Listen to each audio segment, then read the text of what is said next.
Buenas tardes, queridos amigos, bienvenidos a Vladimir a la Una. Hoy nuestro invitado es Víctor Clark, parlamentario del Partido Socialista Unido de Venezuela, dirigente también de esta organización. Nuestra etiqueta en el día de hoy, Clark en Vladimir a la Una, C-L-A-R-K, Clark en Vladimir a la Una. Bueno, antes de comenzar el programa, con mis preguntas... Me hacen broma con los clap. Sí, Clark. ¿ah? El Clark, me hacen broma con los clap. Bueno, vamos a hablar de eso, con mucha claridad sobre los claps. Bueno, Víctor, ayer te dejó pendiente una pregunta Julio Borges. Vamos a ver qué es lo que te pregunta Julio Borges para arrancar el programa con la pregunta que te hace el diputado de Primera Justicia, jefe parlamentario de la MUT. Pues yo le puedo dejar una a él también. No, le vas a dejar una a Chugo Torrealba que viene mañana. Está bien. Vamos a ver qué Yo le preguntaría a Víctor, a quien lo veo en la asamblea, si él está de acuerdo, si él fuera en este momento quien estuviera pasando lo que está pasando en la Unidad Democrática con lo que hace el gobierno con la institución de la Asamblea Nacional, si él lo comparte, ¿verdad? Lo que le está pasando a la Asamblea Nacional con el gobierno, que se desconocen las decisiones, que hay, digamos, medidas contra la Asamblea, en fin. No, es que los lo salarios, que le está pasando a la Asamblea Nacional como poder es lo mismo que le está pasando a la MUT, es responsabilidad donde él también tiene que ver. Es decir, el hecho de que hoy el referendo revocatorio no se está dando en el 2016 es única y exclusivamente responsabilidad de la MUT y de sus dirigentes, que no asumieron en los tiempos que tenían que haber asumido esa responsabilidad, y que hoy el Poder Legislativo esté en una situación de ilegalidad y nulidad de sus actos ha sido decisión de ese Poder Legislativo, que desde un primer momento desconoció al resto de los poderes y el funcionamiento y el reconocimiento que tiene que haber entre los poderes y las reglas de juego que debemos tener como en todo Estado y toda democracia. Quien incorporó a unos ciudadanos que no tienen efectos desde el punto de vista de titularidad como parlamentarios, incorporándolo y desconociendo una sentencia del TCJ y un mandato del Consejo Nacional Electoral, fue precisamente esa mayoría de la MUT. Es la que ha hecho que hoy por hoy nosotros vayamos nada más a la Asamblea a debate político, Vladimir. Nosotros quisiéramos que esa asamblea pudiera haber tenido más aporte. El fracaso de estos 8 meses, de estos 9 meses, de que esa asamblea no haya respondido a los intereses y expectativas con los cuales prometieron el año pasado, es responsabilidad, incluyendo a Julio Borges, quien también es responsable, bueno, en la dirección política de la MUT. Él es jefe de fracción y no ha podido conducir y no ha podido incidir, creo yo, es mi opinión, y se la puedo decir aquí y se la voy a decir igual personalmente. Él ayer me dijo, te dejé una pregunta. No me dijo obviamente qué es lo que me dejó, pero yo también se lo voy a reiterar mañana en lo personal, pues yo creo que él no ha podido incidir lamentablemente en la agenda aquella que definieron en enero. Recuerda que duraron como 3 meses, Vladimir, diciendo de la ruta, para reunirse y para decir cuál era la ruta, y al final dijeron todos los caminos son iguales, es la misma ruta, y dijeron es enmienda, es constituyente, es revocatorio, es renuncia. Bueno, esa irresponsabilidad y esa incoherencia fue la que después no le permitió a ellos, a mediados de abril, mayo, activar el referendo cuando tenían que haberlo asumido como agenda de un principio de enero. Es por eso que este año no va a haber referendo, no por ninguna responsabilidad de nosotros, es única irresponsabilidad de Capriles, de Julio Borges, del señor Ramos Alú, de Chugo Torrealba. Son ellos los que tienen que asumir su responsabilidad frente a lo que prometieron y a las expectativas incumplidas de sus seguidores. Eso no es problema de nosotros.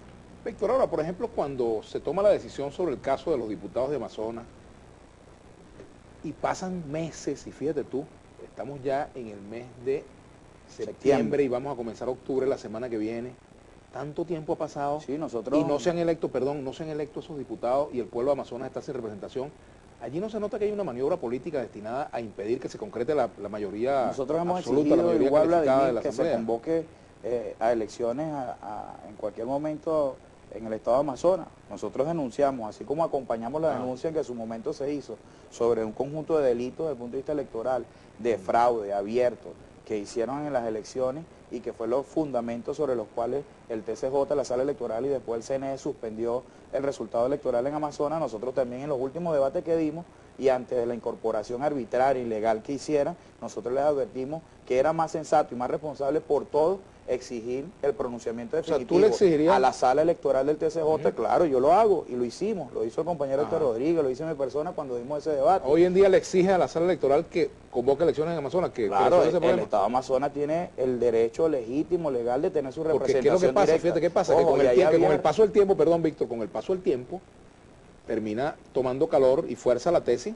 de que todo eso se hizo para impedir que la asamblea tuviera, la oposición tuviera la mayoría calificada en la asamblea. No, ahí están los fundamentos. Pasar el tiempo, han pasado tantos meses. Ahí están los fundamentos y nosotros también en ese momento, y así lo hemos hecho en reiteradas oportunidades, donde quienes ejercieron recursos y donde también nosotros nos quedamos sin diputados en representación directa Amazonas, bueno, han reiterado el pronunciamiento definitivo que le corresponde a la sala electoral y cuando se convoque nuevamente a unas elecciones. ¿Por qué crees tú que no se ha convocado? En este caso, a Estado Amazonas. ¿Por qué no se ha resuelto ese caso? Yo no soy en este caso la sala electoral. No, pero ¿qué opinas tú? ¿Por qué crees qué te indica que no, ahora, no se ha convocado? Determinar las responsabilidades desde el punto de vista de delitos electorales, determinar responsabilidades de lo que corresponde ahora, después de determinadas las causales por las cuales se introdujo ese recurso, bueno, le corresponde a la sala electoral y esperamos nosotros, repito también, que hemos ido a Amazonas, yo he ido 2 veces, y cada uno de los diputados del Bloque de la Patria hemos sentido la responsabilidad que también tenemos de que igual Amazonas cuente con su vocería y su representación.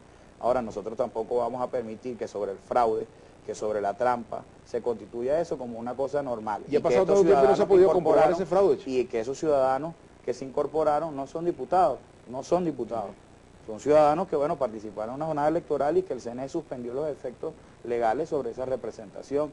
Y ellos tienen que entender también la irresponsabilidad y las consecuencias legales que ha implicado para el Parlamento y para ellos como ciudadanos usurpar unas funciones que no tienen. Eso tendría que haberlo estudiado y haberlo debatido también internamente la oposición. Lo que yo creo que cuando tomaron esa decisión de incorporar a estos compañeros de Amazonas como parlamentarios, ellos también estaban calculando sobre este contexto del 1 de septiembre, donde ellos hablaban de ese punto final, el no retorno, y que bueno, fue el fracaso estrepitoso que ya sabemos ha sido para septiembre y para la MU. Lo poco que queda de la MU, bueno, lo que ha sido el fracaso del 1 de septiembre. ¿Por qué tú dices lo poco que queda de la MU? Porque es evidente la fisura, el quiebre, el desmoronamiento, Vladimir, que se evidencia en el seno de la MU, más allá de que, bueno, pudieran ellos decir que siguen más unida que nunca, más fortalecida que nunca, creemos y vemos nosotros cómo ha surgido posiciones, bueno, contradictorias, además de choque y de irrespeto, que han hecho a distintos actores que hacen vida ahí y que hoy por hoy vemos más debilitada que nunca esa organización. Ahora, está prevista la recolección de las firmas para el día 20, o sea, para el día 26, 27 y 28, entiendo que son los días que se va a recoger las firmas para el referéndum revocatorio. Hay tesis distintas con respecto al tema del 20%, si se recogen 20% en todos los estados menos en 1, 2 o 3, hay quienes piensan que aún así tendría que haber referéndum, lo dijo por ejemplo Germán Escarrá, lo dijo aquí sentada la rectora Socorro Hernández. ¿Qué piensa el Partido Socialista Unido de Venezuela? Si por ejemplo se recogen firmas, el 20% de las firmas en todas las regiones del país, menos en Monagas y Cogede, por ejemplo, y Mérida. No, para mí no hay tesis en ese caso.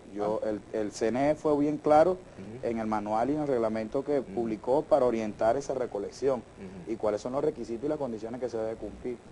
Los otros son opiniones políticas. Bueno, pero yo quiero tu opinión política. No, yo me apego a lo que diga el Consejo Nacional Electoral como árbitro y garante de que los procesos electorales nosotros lo hagamos ajustados a derecho. Ahora, la Constitución no habla de ese tema, la Constitución en el artículo 72 no menciona ese tema. Me gustaría profundizar sobre eso. Uno sabe que hay principios constitucionales y después los poderes desarrollan también la organización y el funcionamiento de esos principios. Aquí no se está interrumpiendo un principio constitucional de referéndum. Aquí lo que se le está poniendo en norma y cauce, bueno, al cumplimiento de los procedimientos que deben garantizar. De eso vamos a hablar un poco en profundidad al regreso con Víctor Clark.